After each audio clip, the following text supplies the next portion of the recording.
Congreso, Jorge del Castillo, está aquí. Suena mejor, dice, haber sido presidente del Consejo de Ministros que presidente del Parlamento. Me gustó más. ¿Le gusta más? ¿De acuerdo? Yo fui vicepresidente una época, Ajá. en el 2001-2002, pero me gusta más la labor ejecutiva. De acuerdo. Y bueno, pero ya está hecha la rectificación. Entonces ya podemos empezar a conversar sobre la tacha. Hace poco yo leía en su cuenta de Twitter que celebraba usted finalmente el retorno del APRA ya a la contienda electoral.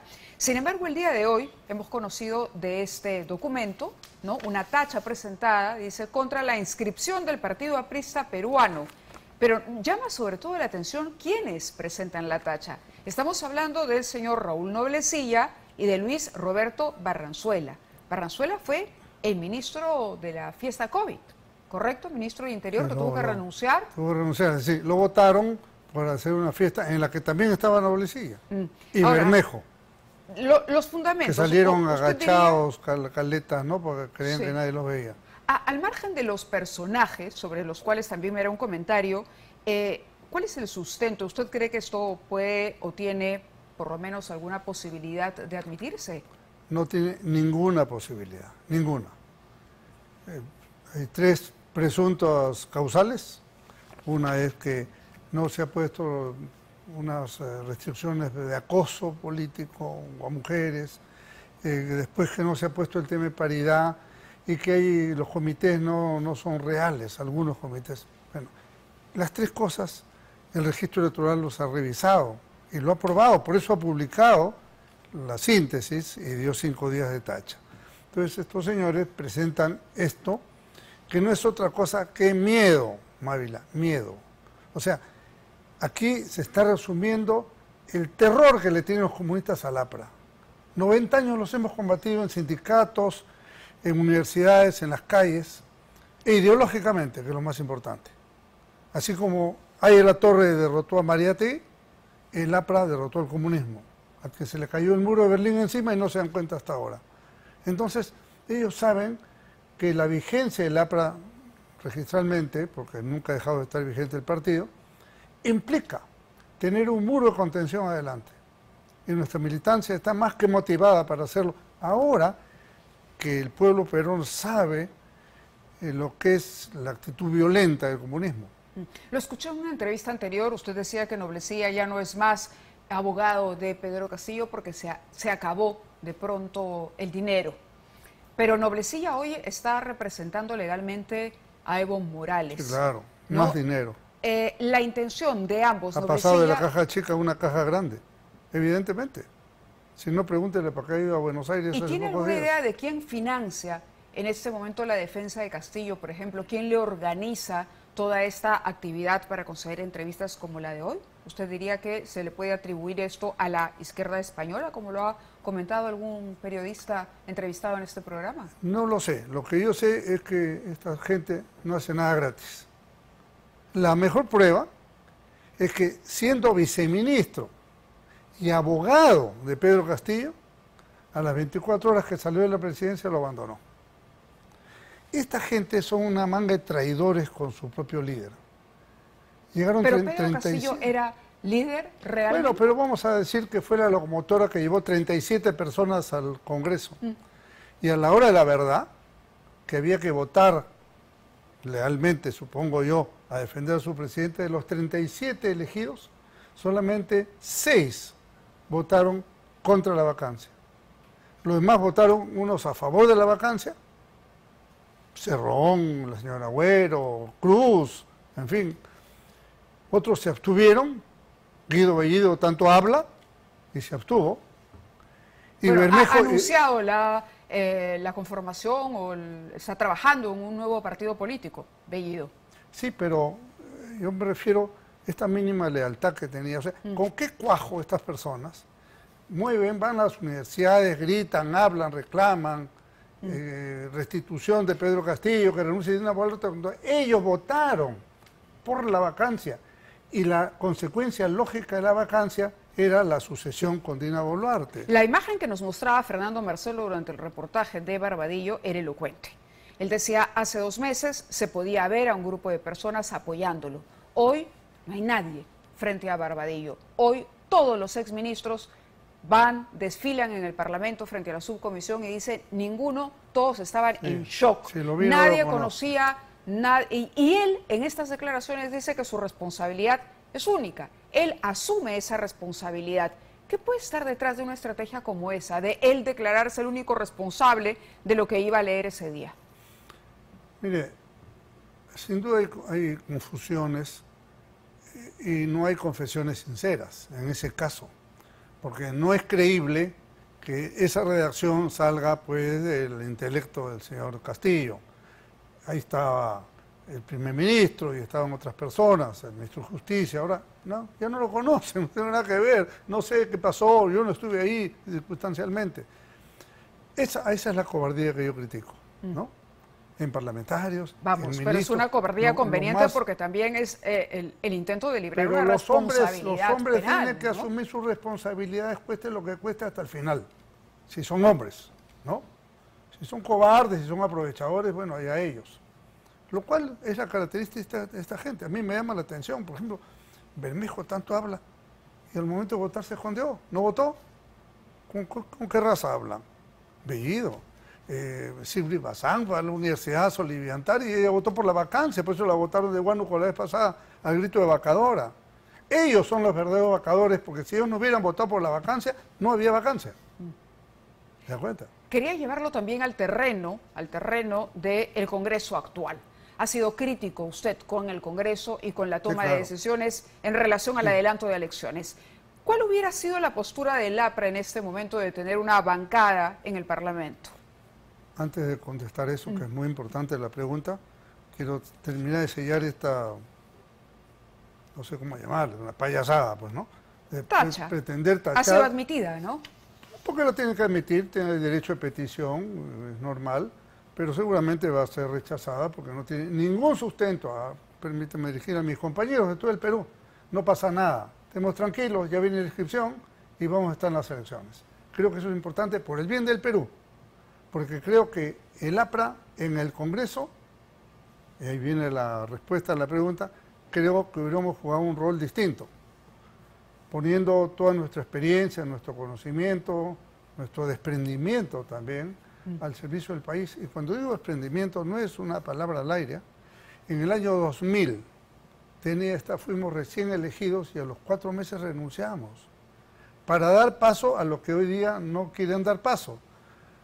Redujimos los mandatos del presidente, de los congresistas, nos fuimos a nuestra casa y elecciones generales. Eso es lo que tienen que hacer ahora. ¿Y por qué cree que no lo hacen? A ver,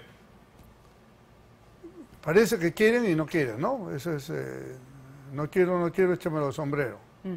La izquierda quiere imponer la Asamblea Constituyente, sí, no en el lado de la derecha hablan de elecciones solo presidenciales o de la necesidad de un tiempo para hacer reformas. O hasta el 2026, ¿no? Correcto. Eso ni uno ni otro saben leer lo que es el sentimiento de la gente, lo que es la necesidad del país.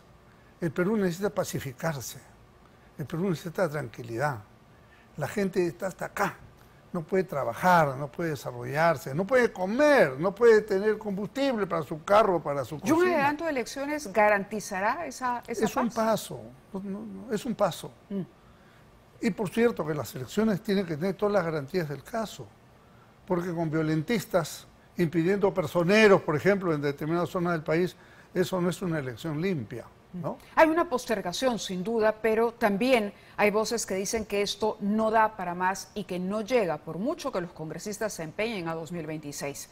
Si existiera o se aprobara la bicameralidad y surgiera la necesidad de una Cámara de Senadores, ¿usted postularía como senador? Yo sí creo en el Senado, y fíjese qué importante hubiera sido que existiera el Senado hoy, porque hubiera podido enmendar la no decisión de la Cámara Baja. Porque hay gente más reflexiva, con más experiencia, hubiera podido, digamos, decir, oye, este es el camino, vamos por acá.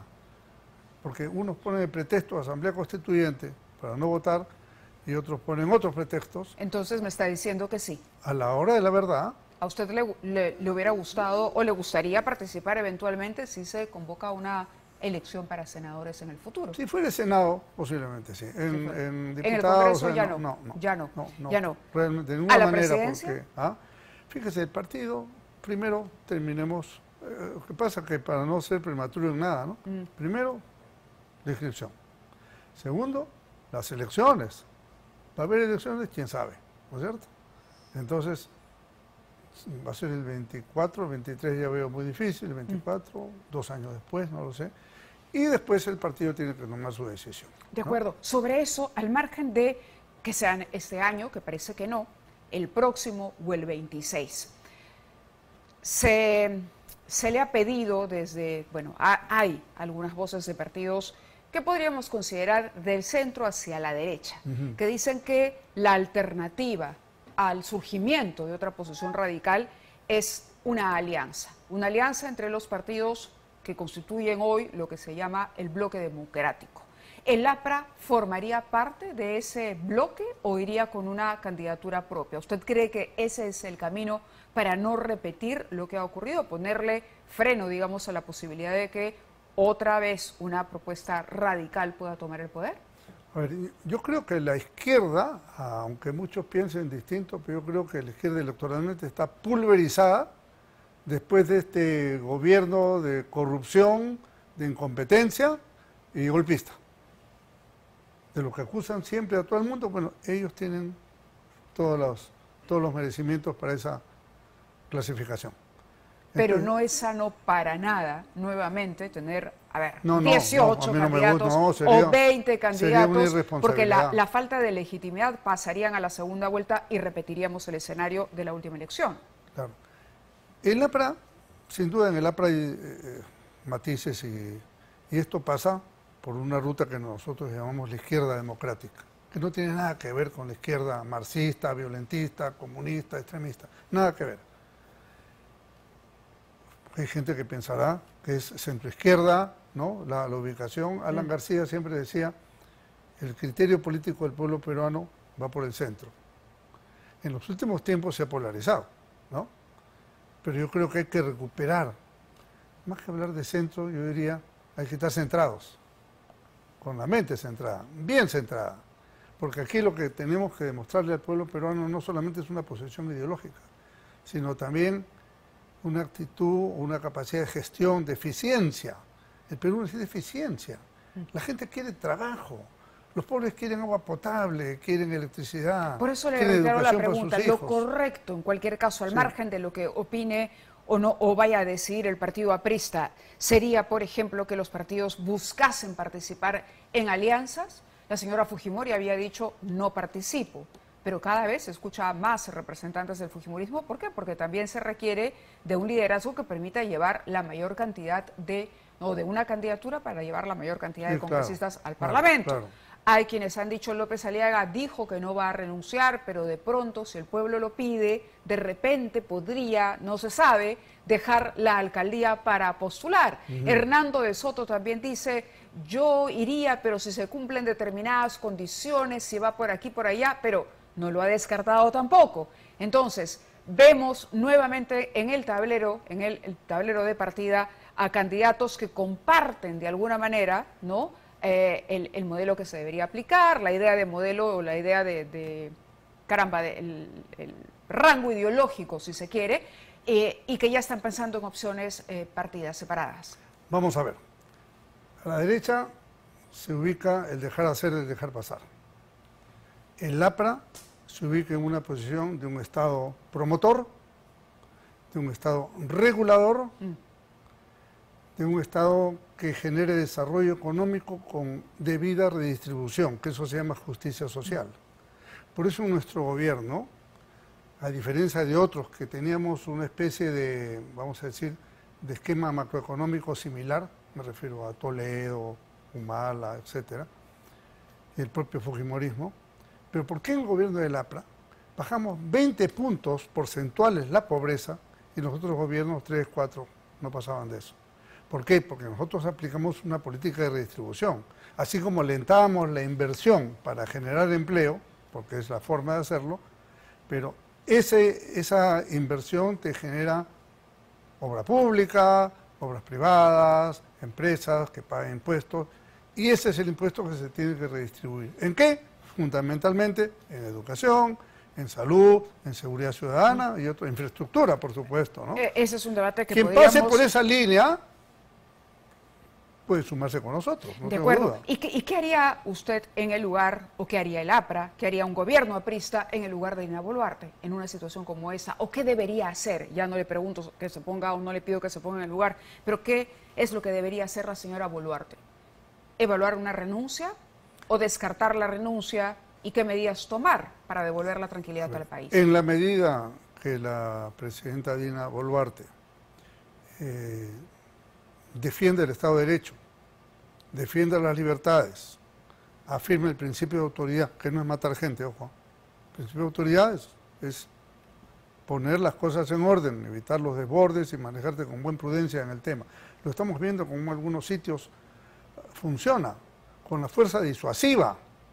Si tú mandas 20 policías a pelear contra 2.000 tipos, de repente van a tener que usar su arma en defensa propia.